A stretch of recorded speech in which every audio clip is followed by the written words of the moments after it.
Alors, Chez Soi d'abord, c'est un établissement médico-social qui a pour but d'accompagner des personnes qui n'ont pas de domicile et qui ont un trouble psychiatrique dit sévère. Quel est le nom de ce projet? Du coup, il n'y a pas de nom spécifique, mais c'est vraiment le déménagement comme outil du rétablissement.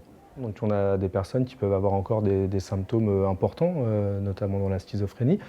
Et si une personne se sent mal chez elle parce qu'elle a l'impression qu'il y a des gens dans les murs ou voilà, l'environnement fait ressurgir des symptômes, on ne va pas forcément avoir une réponse médicale, même si elle peut exister, mais on va essayer de jouer sur l'environnement et du coup de proposer un déménagement, de proposer de chercher un nouvel environnement dans lequel la personne se sentira mieux.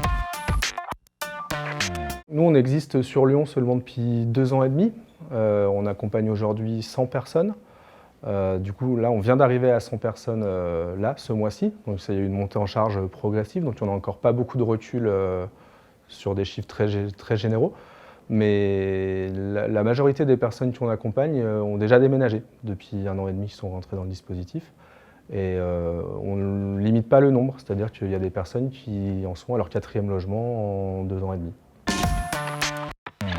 Le conseil, c'est vraiment justement de garder espoir en permanence et de savoir que les personnes ne vont pas forcément reproduire à l'identique et que déménager, ce n'est pas forcément déplacer le problème, c'est aussi un moyen de travailler la question. Après, au niveau très pratique, ça veut dire qu'il faut vraiment dédier des moyens à la gestion locative, à la captation de logements. La dynamique qu'on applique aux personnes qu'on accompagne, c'est quelque chose qui a des effets aussi sur une dynamique d'équipe. En fait, et cette question de l'espoir, de toujours aller de l'avant, en fait, tout le monde en bénéficie, quoi. Autant les bénéficiaires que les professionnels, même si ça demande un gros boulot derrière, c'est hyper gratifiant en fait.